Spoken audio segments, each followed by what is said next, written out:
residents. Who are you? They haven't involved local people. Camden faces a lose-lose situation.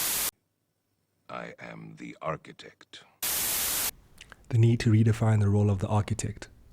The week of workshops and readings have really shed a light on the wonders of alternative practice and the need for us as architects to think deeper about the role we play in society and the practice as a whole.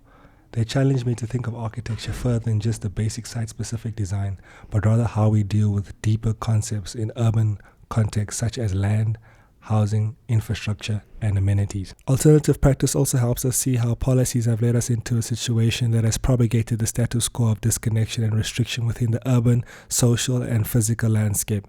The workshops have highlighted that there is a need for us to see ourselves as more than architects and widen our range of topics that we engage with in the urban context, including issues of disaster, risk reduction, discrimination, and even sustainability.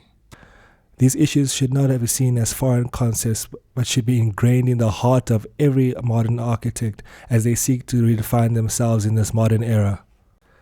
An issue such as disaster, for example, is something that we often think of a once-in-a-life occurrence or tragedy, but the readings help me understand that disaster is actually a complex interactions between a potentially damaging physical event and the vulnerability of its society, its infrastructure, economy, and environment. This means that we as architects and placemakers have the opportunity through our understanding of DRR principles to help create an environment that could reduce the risk of disaster and injury.